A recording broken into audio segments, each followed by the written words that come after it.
Amen. They sound so lovely, don't you agree?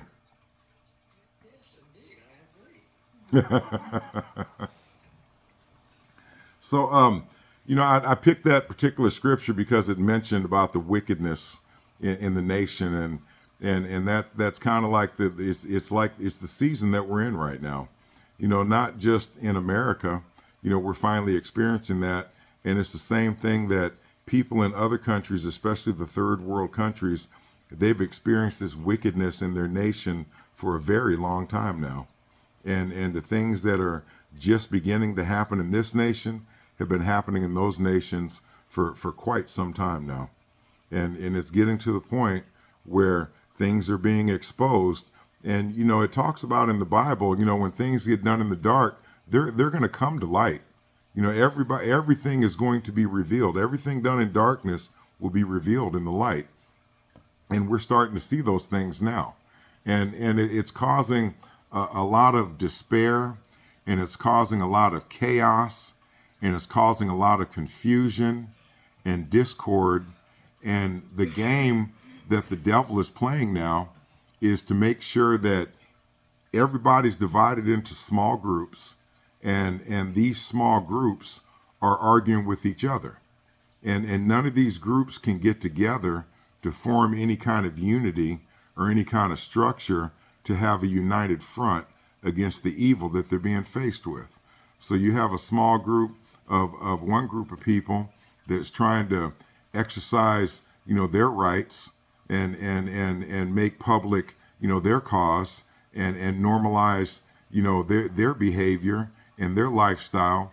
And they're using the backs of another group that has been owed this justice for a long time, and they're trying to include that group for the purpose of gaining these privileges and freedoms and this recognition.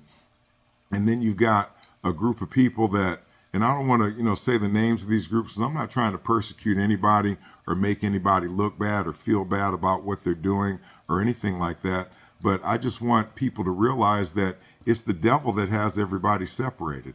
And now a lot of these truths are starting to come to light, and the truth is coming from a place that nobody would have thought the truth would come from. It's coming from that unexpected place. And everybody knows that, sometimes, the best things come in the strangest packages and the strangest wrappings. And you never know where the blessing or the word of God is going to come from, because God uses all kinds of people to spread his message and spread his word and get the point across. And a lot of times, you have to look at who was providing the information that created the system of belief that you fell under, and were they telling the truth or not? And now we're starting to have things revealed to us that tell us that we weren't really following accurate information. Our information was distorted somewhere. And this is the thing: when somebody does that in this world, and they create a lie or a misconception or a misunderstanding, and they promote that misunderstanding for generations after generations after generation, pretty soon the main thing is the person that started that lie is dead. And so there's not like somebody can go to him and say, hey, you started that lie 400 years ago, and now you're going to pay. They're dead. They're gone. It already happened. They already did it. Mission accomplished, that the job has been done. But then you have a whole group of people that have been following that lie and perpetuating that lie and promoting that lie. And pretty soon what the devil hopes for is that everybody that knows the truth is gone.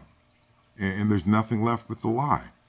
And then conceptually, the lie becomes the truth, because at that point, the truth is whatever you believe. If you truly believe in your heart that this is the way it went, then that's your truth. And that's what people say all the time.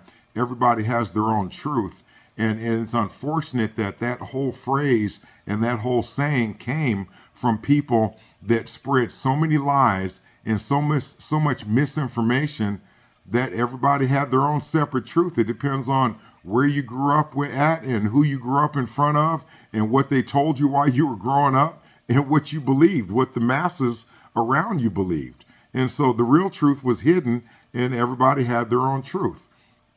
And so now we're starting to realize that, it should have been realized a long time ago, there can only be one truth, and it can only have gone one way. And the devil is still in the process of trying to kill off the people that know the real story. But the problem is that God has intervened in that process, and now more of the truth is coming out. And what it's doing is it's confusing the people that the devil thought he had. He thought he had these people in the bag. He thought he had already done this part. But now more truth is being exposed, and it's confusing people. And see, that's where our job comes in. That's where we have to be prepared. This is what we've been training for. This is what we've been getting ready for. This is what these teachings are about. This is what this covenant is about. This is what our job is as far as what we do for God in exchange for the blessings that he has bestowed upon us and upon our forefathers and upon their forefathers before their forefathers. God has found favor with our people for many generations, and this is what we've been training for. It's time to shine the light. People are going to be looking for this light. This whole mess is about to blow up and fall apart.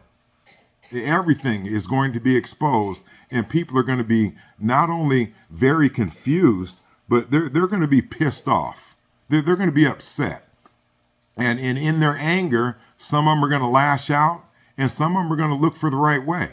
If you have God in your heart, and no matter what you were told about the source of where God comes from, no matter what you were told about, who is God and what he may look like, as long as you have the goodness in your heart of what God represents, then those people that have that goodness in their heart, they're going to be looking for the right way. They aren't going to be just mad because they've been going the wrong way. They're going to know in their heart that they've been misled and they've been deceived, and there is a correct way to go, and they're going to be looking for that answer. And that's the answer that we're going to provide for them, because we're going to be the only ones moving in the right direction. Everybody else is going to be twisted up in the game. So now's the time we have to get prepared. Now's the time we have to be ready. Now's the time we have to be sure about what we're doing. We have to be in sync, on the same page, moving the same direction, with the same thoughts and same desires and same feelings. Everybody has to be in unity as far as we're concerned, because that's what we're going to have to display for everybody else to be part of that unity. And we can pull this out. It's just a test. And like I said before, this whole world, this life that we're living in is training day. It's a test. It's a learning experience. It's an educational opportunity. We learn as we go. And once we learn what we've learned, we teach it to other people so that the masses can learn what we've learned. And pretty soon, we know the goal is for everybody. Every knee shall bend, every head shall bow. Everybody should be on the same page at the end, but it starts with us. We are God's people. We are the one God chose. We are the one that's supposed to set the example. We're the ones that are, and it's a lot of pressure. It is. Really, when you think about it, with all the turmoil and confusion and temptation and sin and greed and lust and all these things that the world has to offer, we're the ones that really have to resist all that. We're the last line of defense for these poor people that are getting sucked up in the cesspool. We are their last hope and their last saving grace. We're the last hand that's going to reach out to them and pull them back up when they're getting it. When they're in that, you ever seen like a whirlpool? It's almost like a black hole or a wormhole in space. It's a whirlpool in the water, and it spins around. It's like when the toilet spins and everything gets sucked down in that spinning. That's the way the world's doing right now. The cesspool of the world is spinning around, and people are getting sucked down in that, and they're drowning. And it's up to us to save them, but we're not to dive in the water and try to rescue them. We're to keep focused and keep our eye on the prize and keep moving forward and reach our hand out and pull them up if we can. And we have to lead by example. We have to show them the right way. You know, it used to be a time where, you know, you could just talk to people, and if you sounded good with what you were saying, then people were falling for it. People were going for it because you sounded like you knew what you were talking about. But now that's not enough. Now people will Google you. They will fact check you. Okay. And if the fact check in the Google says something other than what you said, they ain't buying it. So to avoid all that, we're not telling people what they should do. We're showing people what they should do. That's where we have to look within ourselves and find it within ourselves to be these teachers and these leaders for these people, so we can lead them to the Lord. We can lead them to salvation. They will follow us if we look like we know what we're doing. It's not about us sounding like we know what we're talking about. It's about us looking like we know what we're doing. And everybody's going to be watching. Everybody's going to be looking around for some kind of hope, for some kind of sign that this is the way they should be going. And that's what we do. That's who we are. But we can't get caught up in the mess that's out there right now. And I talk about this every week, you know, and I want to touch on this because it is such an important subject. You know, with all this social media and internet and access to different platforms and them allowing people to pretty much say whatever they want to say on here, unless you tell the truth about something horrible that the government is doing, where there's a direct involvement in the authorities in this country. If you say something about that, they'll try to take you off, but pretty much everything else is a go. You can say whatever you want about God. You can say whatever you want about the devil. You can say whatever you want about other people. You can say whatever you want about concepts in life. You can say whatever you want about, you know, the historical facts about the Bible. You can say whatever you want about anything as long as you don't badmouth the government. And so people are out there saying whatever they want to say, and people nowadays are like, well, if it sounds good, I believe it. And let's check it. Let's fact check it. You know, but there's other things that you can't fact check. There's other promises that people are making to people that you can't fact check their promise. You can look at their track record and see whether in the past they've been honest or dishonest, but that doesn't seem to make any difference anymore because so many people are dishonest. Nowadays they appreciate somebody else being dishonest like them. And it's to the point where if you're a compulsive, you know, liar, and you lie all the time, and you mislead people all the time, and you cheat people all the time, all you got to do is get up there and say, that's what I used to do, and I don't do that anymore. And people will believe you because everybody used to do something wrong.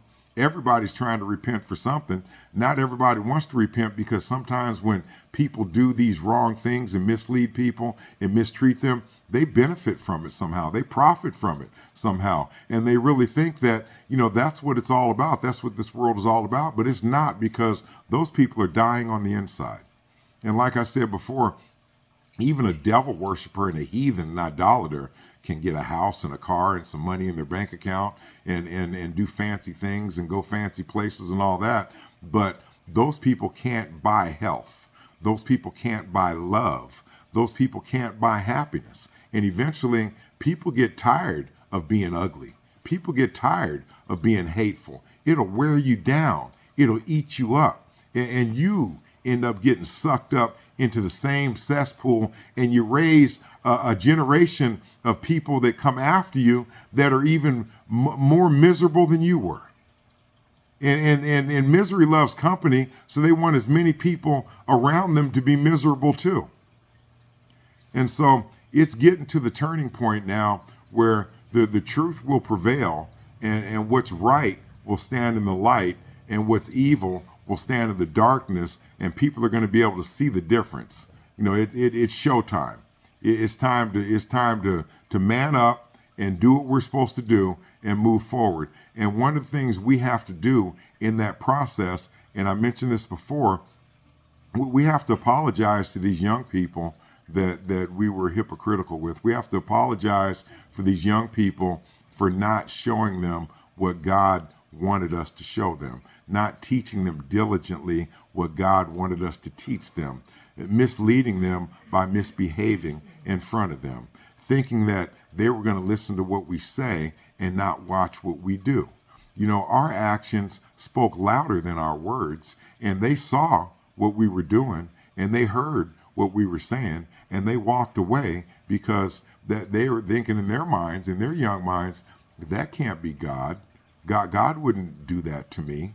You know, and why should I follow them when I don't feel comfortable even going there? Why should I follow him or her and I know that they're lying? I know that they're not telling the truth. Why would I want to be a part of that? And then they're susceptible and vulnerable to the devil and his lies. And he can say whatever he needs to say to them to make them feel comfortable. He can provide whatever kind of environment he needs to provide for them to make them feel welcomed in that environment. He can put whoever he wants to put in front of them to make them feel like they've got some similarities and some connection with these people. And that's what it's all about now. The whole world is telling our children, do what you feel is good to you. Do what you want to do. Don't listen to your parents. Don't listen to them people at church. They don't know what they're talking about. You see, they've been lying all this time. You see, they've been untruthful with you. They've been tricking you. Do what's in your heart and in your mind to do. You can love who you want to love. You can be who you want to be. You can do what you want to do. You can treat people however you want to treat people. Because in this world, you only live once, and it's all about you.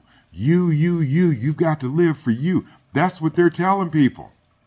And I'm so glad that when I put this on YouTube, I put on there, don't remix this, because somebody will take that little segment I just said about what people are doing and they'll twist it around as me saying that's what people should do. And I want to make that clear that I said that because that's the opposite of what people should be doing. There's a structure and there's a curriculum that God set out for us to follow. And there's guidelines and there's protocol and there's unification and organization and structure and all those things that make a solid foundation and solid building blocks to secure our future with God. And so if we find ourselves in a situation where things are going sideways and things are going the wrong way and things you can tell inside your heart when things aren't moving in the right direction, it's almost like a reverse engineering process. You know, you've engineered this tool, you know, this vessel that you're traveling in. You've engineered this vessel to a certain point, and now the vessel is malfunctioning.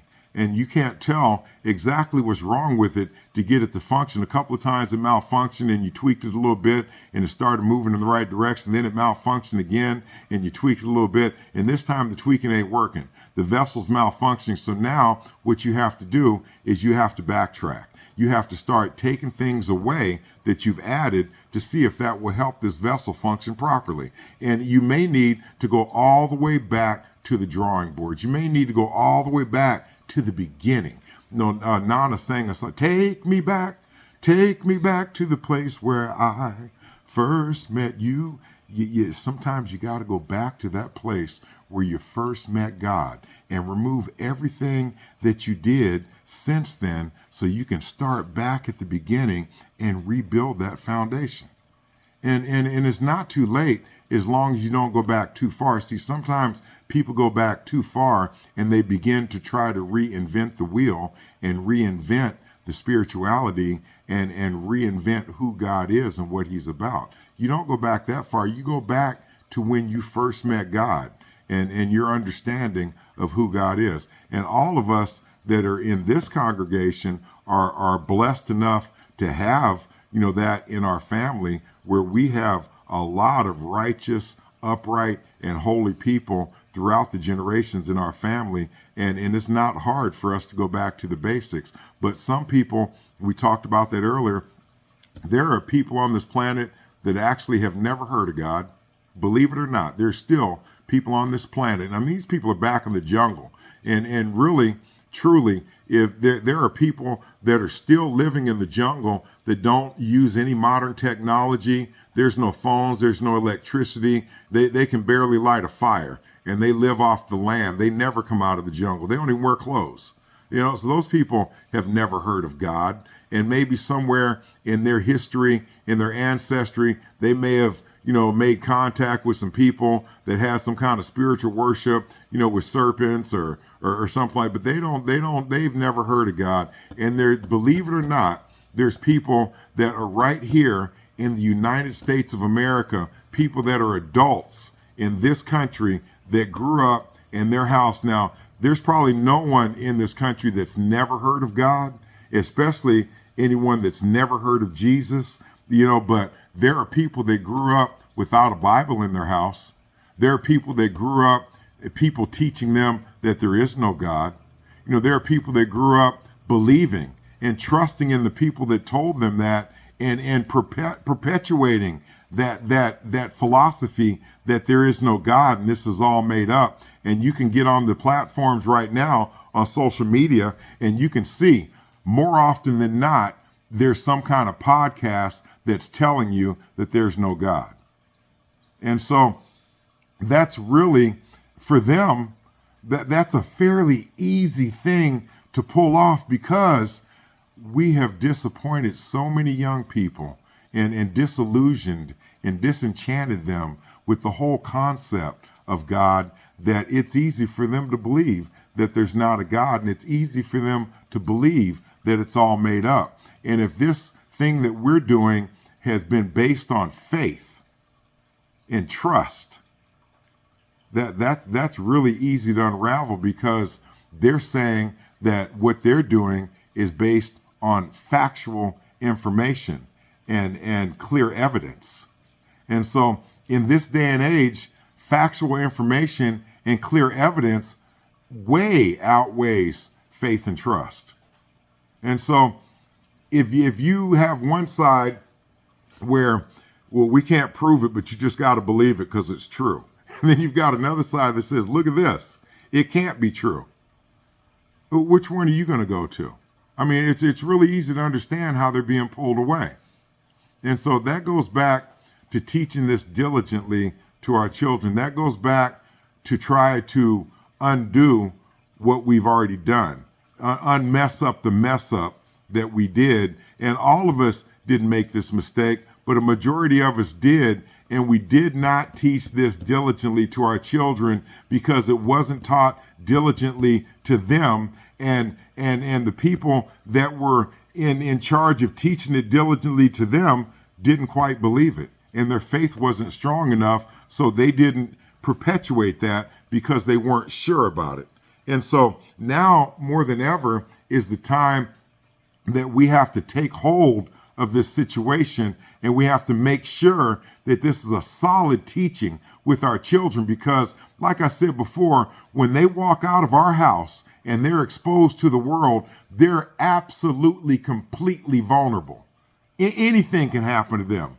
And the first thing that's going to happen to them is somebody's going to come to them and ask them what they believe in. And when they say they believe in God, they better know what they're talking about, because that person's going to have a whole bunch of things to debunk what they're talking about. And if they don't truly believe, and if they don't truly understand, and they aren't really connected with what we're doing, and that's going to come from them having faith in the parents. That's going to come from them having trust in the parents. And even if their young minds aren't mature enough to grasp the concept of what's really going on here, they're in tune with what their parents are doing. They have a bond and a connection with that parent. They have absolute trust in that parent, and they know that that parent would never lie to them. So whatever this person says, if it goes against what their parent says, they aren't going to buy that. They aren't going to jump into that. And that takes away the power of the devil from everything.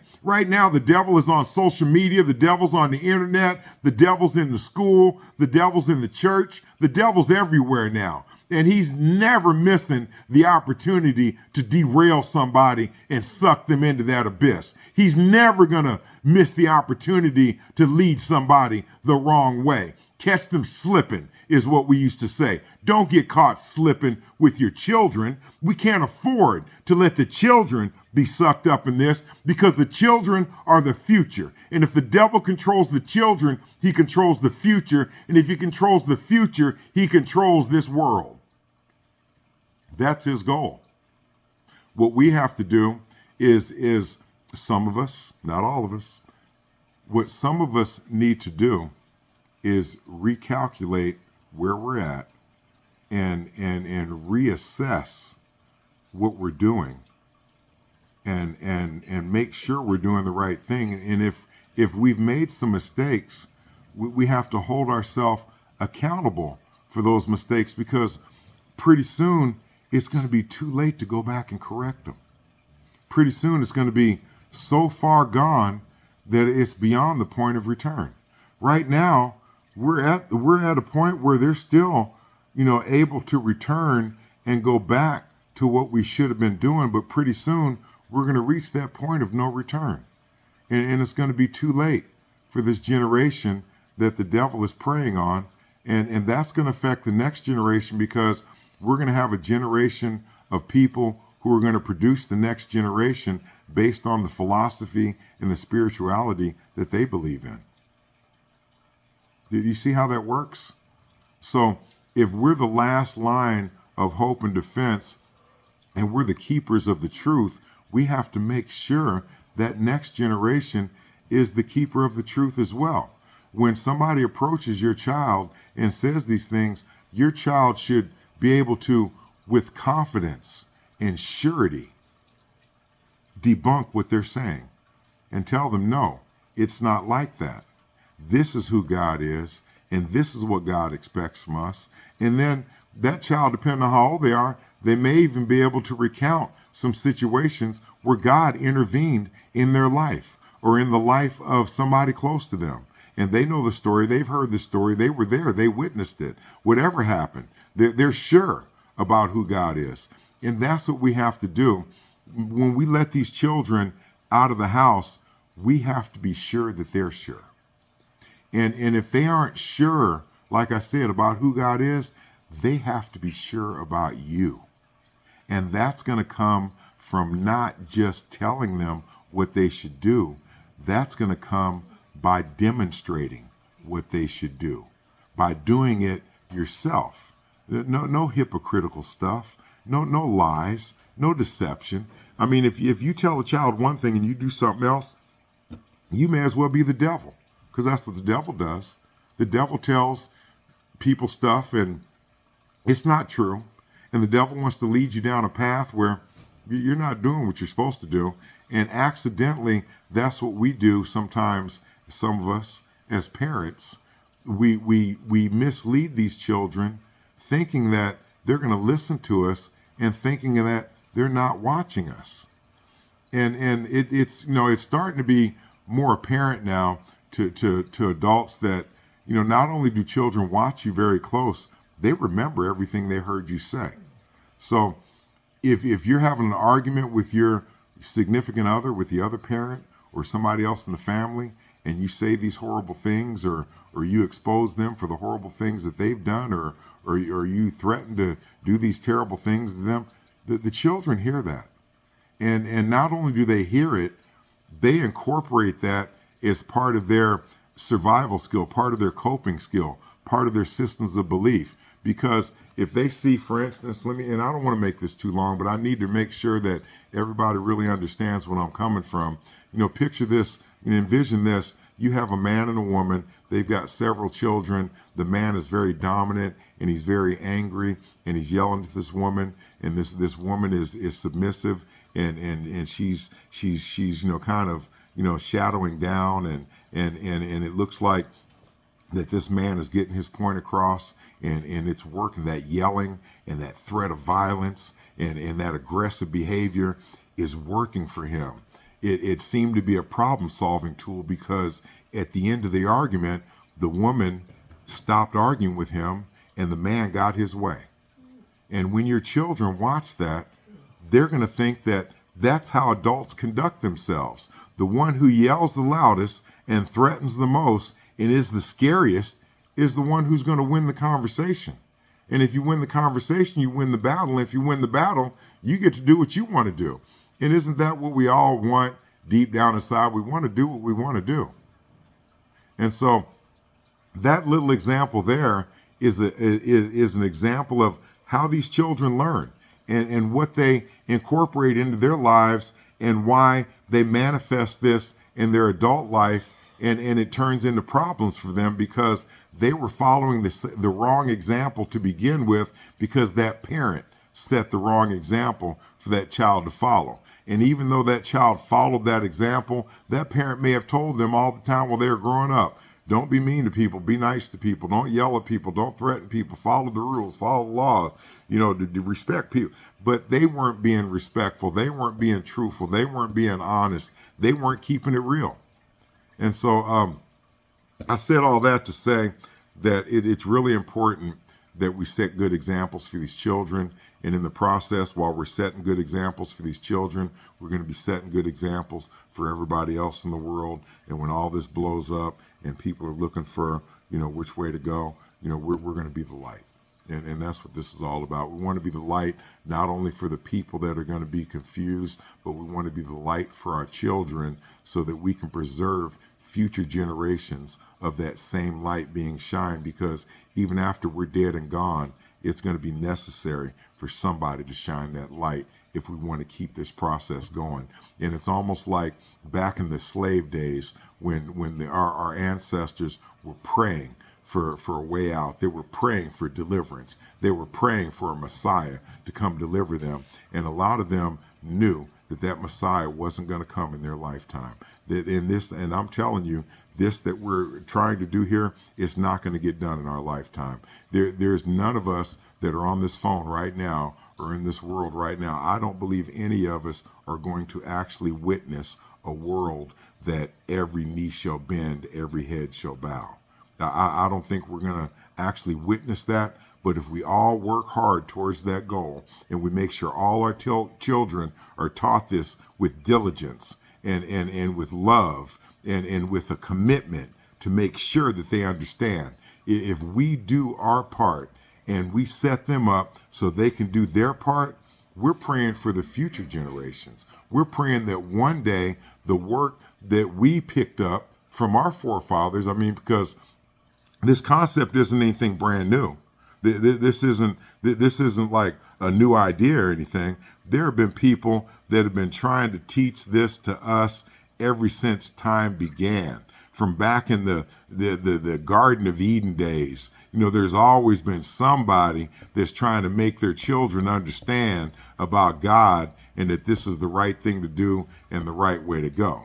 And it's gone back and forth, up and down, round corners, around in circles. It was like a roller coaster, whirlwind. And it's been quite the ride, but the ride is still going, and we have to do our part to pay it forward.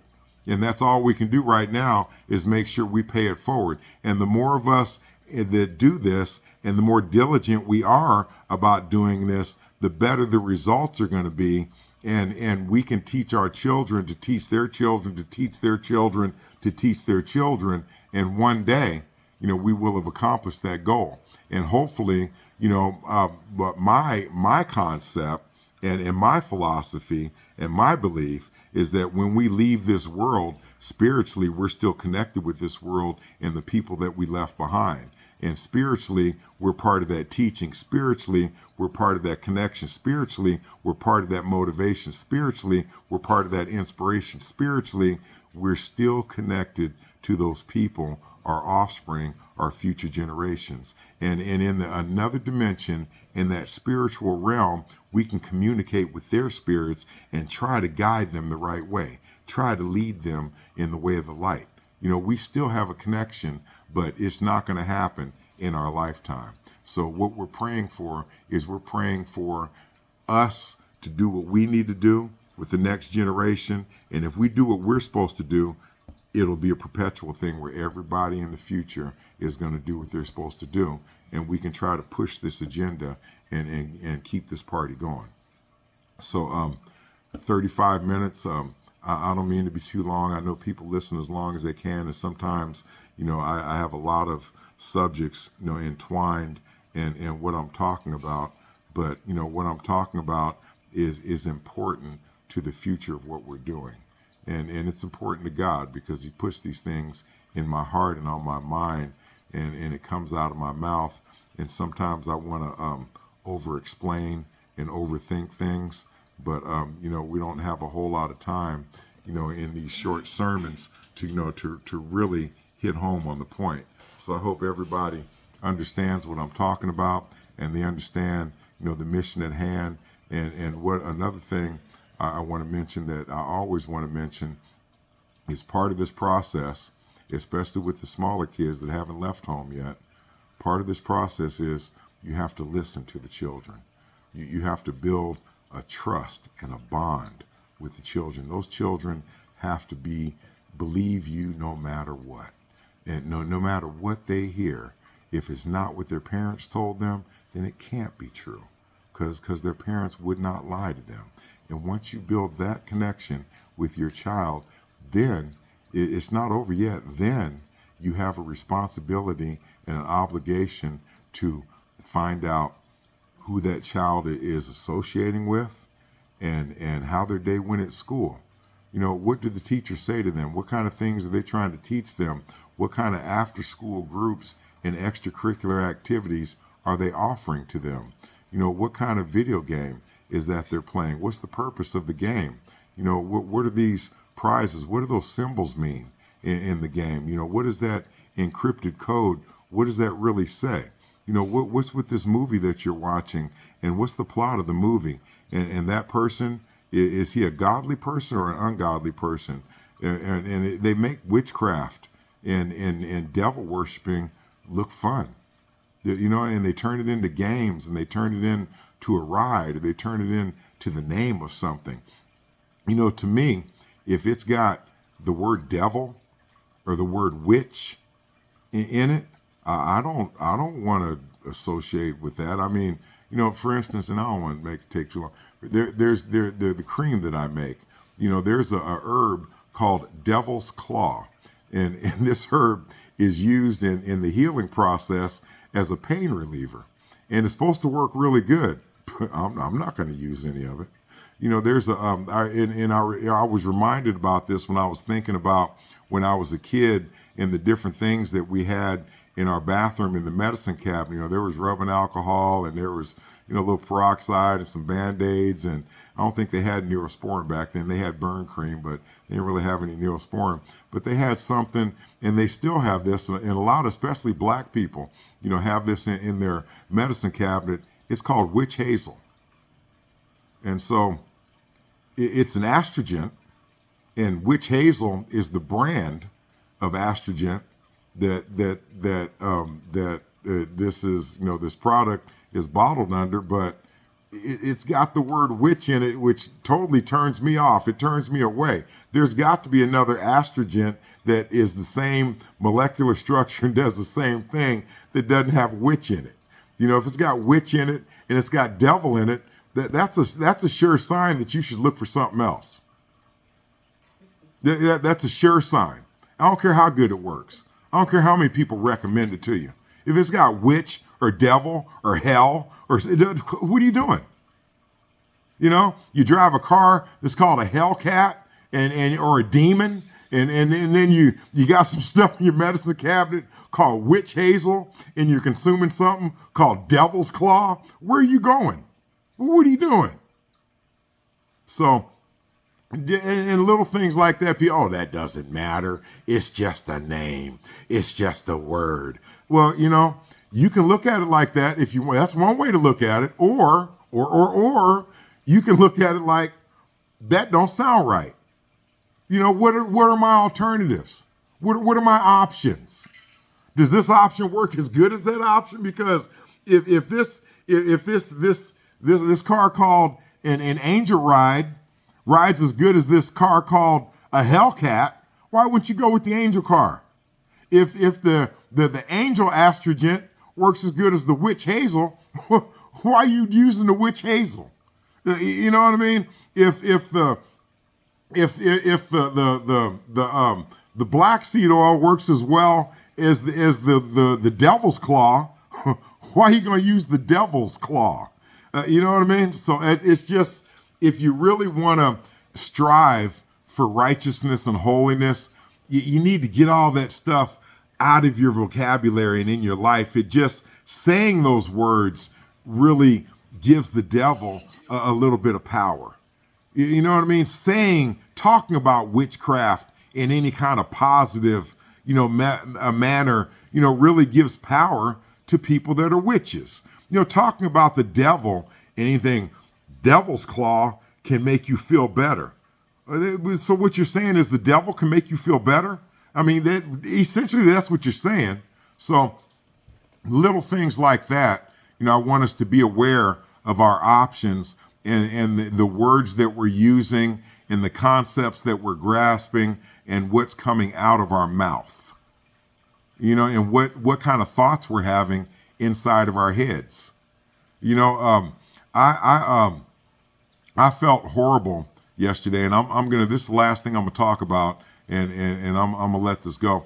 I felt horrible yesterday because I told you a week or two ago that I've become a TikTok addict, and I'm seeing all these things on TikTok that are amazing. I mean, I'm seeing about how the St. Patrick's Day was really a day where St. Patrick went in there and they killed the little black leprechauns, the pygmies that had inhabited that land before they came there. There were black pygmies that were in Ireland and Scotland and England before white people ever came there.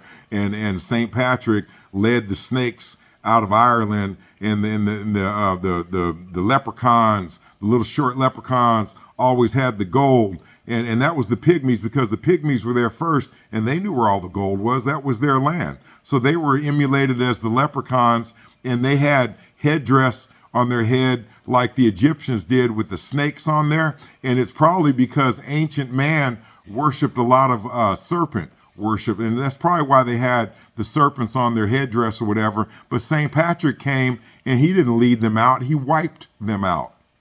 And so that's how true history has been distorted. And that's how true history really played out.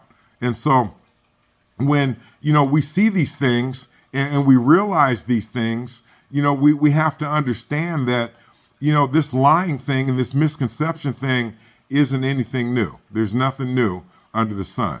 And so I just want to make sure that that's the kind of things that I see on TikTok, and how Vladimir Putin has opened up his archives and exposed to everybody, the true, ethnicity of the holy people in the Bible. Before they change the concept and try to spread the lie, he's got evidence that happened before that movement was put in place and before that concept was being trying to be utilized. He's got evidence that happened before that, and you can see the truth. And the truth comes from the strangest places, but it's still the truth. And so that's why I'm on TikTok all the time. Let me get back to what I was saying. And I was on there and I was getting into all this, and I missed the service yesterday. I was so into what I was doing and what I was researching and the stuff that I was seeing. I missed the service yesterday. And that kind of confused me a little bit, because even though I was looking at things that were going to perpetuate the truth for me, I still missed something that was very important to me. And in between these videos, the algorithm on my work phone is different than the algorithm on my home phone. And I was on my work phone, and for some reason, every other video, it shows me what I want to look for, but there'd be a couple videos in between where it'd be some really weird stuff going on, or some really sexual stuff going on. And I'm like, sometimes it's so shocking that I accidentally look at it for too long and it becomes part of my algorithm, because I was so shocked and kept looking at it like, what? I can't believe what I'm looking at. And a minute or two has gone by. So as far as the machine's concerned, I must have liked what I saw because I kept watching it. Or I couldn't believe what I saw, and I clicked it back to look again to see if that was really what I was seeing. And I can't believe they're putting this on here. And so the machine thinks I like that. So it kept showing me things like that and kept showing me things like that. I ended up seeing so much stuff that was of so much interest to me that I missed the service. And so as dedicated as I claim to be and as focused as I try to be, I still, felt really bad about letting something take me away from what I should have been doing. And so I was really hard on myself. But when I came home and I sat down at my desk and I turned on the light, and as soon as I turned on the light, the picture of Grandpa is right on my face. And I heard his voice, and he said, "Don't be so hard on yourself, boy. It's only one time. You know what to do next time." so I didn't feel that bad, but I felt bad enough that I let that social media take me away from what I should have been doing. So be mindful of that too. You can stray away from the goal and not even realize that you strayed away. And it's like this. Last thing I'm gonna say, I promise. Last thing. This was really funny, and I talked about this before. This was really funny today. They were talking about one of the Ricky. It was Nana's friend Ricky, and he was talking about all the times that he fell asleep while he was driving. And he said one time he fell asleep while he was driving, and he said, and he had a dream that a semi truck was passing over him. He was passing through a tunnel, and a semi truck was passing over him.